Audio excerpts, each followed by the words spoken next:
Hey everybody, hadn't posted anything in a couple weeks, been really sick. COVID got me again.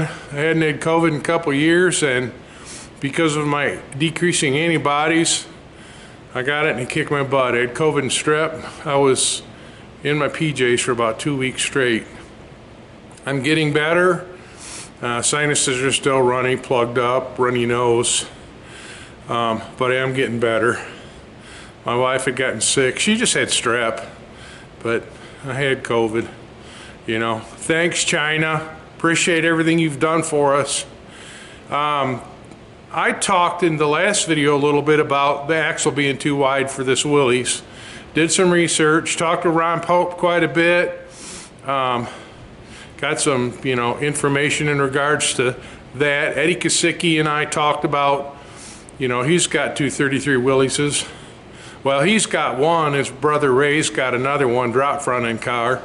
So I thought I would talk about how to figure out what axle you need underneath your car, how to determine a width, or even at least get you close. So here goes nothing, okay? I'm gonna start, I think, with the Mustang first and show you the critical dimension.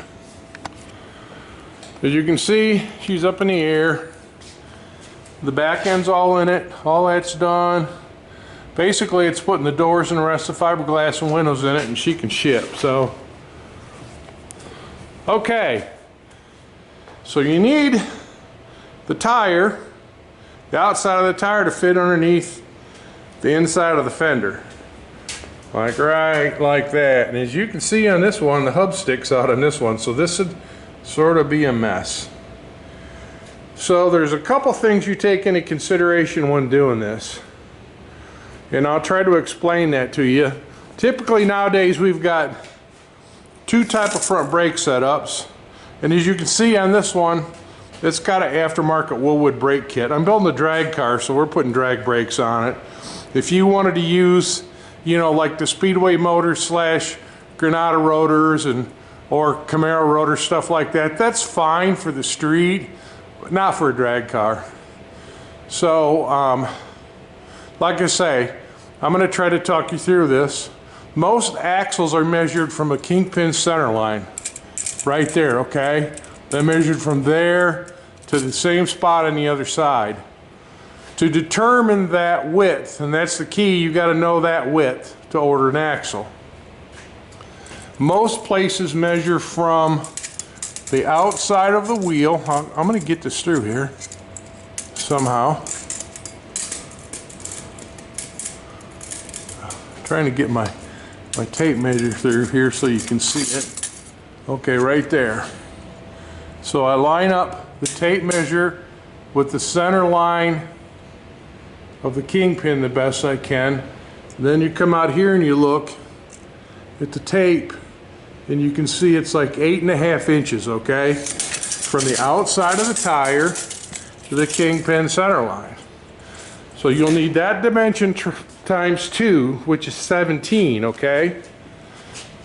Then when I'm figuring, get you all shaky here, if I'm building a high car, I allow 1 inch of clearance from the fender lip or the inside of the fender to the tire. That would be with the tire not up in the opening, okay? It'd be more like that, okay? If you can see that. If I'm building a lower car where the tire goes up into the fender opening, I make it 3 inches from the edge of the tire to the lip at a minimum. It's 3 or 4 inches. Typically 3 works pretty good, okay? So then what you do is you measure from that spot to this spot over here to determine the overall width of the front end. Then you subtract your dimension, either 1 inch for high or 3 inches for low on each side, okay, to get your outside of tire dimension. And then from that, you take that 8.5 inches times 2 to figure out your axle center line, okay? If you're doing, say if this was this car here right now, this axle's 48 inches wide. If you do 48 inches wide,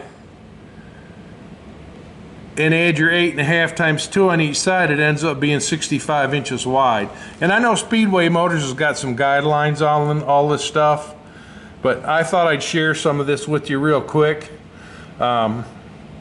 So in this instance, the axle's 48 inches wide, but we need 37 when we're done. So I've got an axle coming. He wants an axle from Wax, so I told him to go ahead and order one. I was gonna get one coming from Ron, but he wants them flagged. He's convinced that that will save his life, and I'm all about what the customer wants. You do what the customer wants. So okay, so now I'm showing you over here some of the differences. As I said, we've got early Ford spindles, early Chevy spindles, which are popular, and this is like with a Wilwood brake kit. Early Ford, from there to there, is supposed to be 8 1/4. I've got 8 1/2 on this car, and it's because of the wheel, okay? Early Chevy is supposed to be 8 1/2, which would probably be 8 3/4 on this mess, but you add 1/4 inch per side for early Chevy. Then if you're using a Wilwood brake like I am, that moves that hub out another 1/4 inch on each side, so you add a 1/2 inch there. To determine your axle width, you need these numbers, okay? But as you can see with this Mustang, it's going to be real high, and it's got a 48 inch wide early truck axle in it. Several reasons we've talked about before. I mean, this thing needs to weigh almost 3,000 pounds, so you don't want to put a lightweight axle in it. You need a little bit of nose weight in a car like this. So it's some of the things there I wanted to touch on with front suspension, how this all works, how you can determine your axle width. I think now that Speedway Motors is flagging some of their axles. I know Wack flags all of his. Usually he's 3 weeks to a month out on an axle. Ron's probably about 2 weeks. So I mean, everybody makes good product. We weren't real impressed with this one, but I found out after the fact what they were going to do is cut this one in the middle and narrow it, because Speedway didn't make a 37 inch wide axle, and I am really not a fan of that. So, you know, cutting an axle in the middle, that's something we did 30 years ago. So now you can buy them right. Just buy it right, you know. So anywho, on the Mustang, I got barely see the Camaro. I'm tearing it apart. I started that this morning. I think the motor's in need of some help. You know, it's got 2 seasons on it, so it needs looked at. And I was trying to sell the car, so I'm going to strip it apart, maybe try to sell it as a roller. On the Mustang, the next step is going to be, I'm going to show you the basic setup on a rear end. So when you put the rear end back in the car for the final time, how to get it close enough to go down the track. So anywho, I wanted to share that with you. I know that's not a real long video.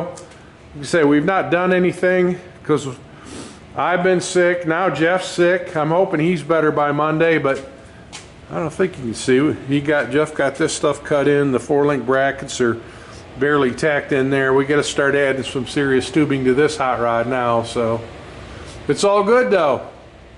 Okay, thanks for watching.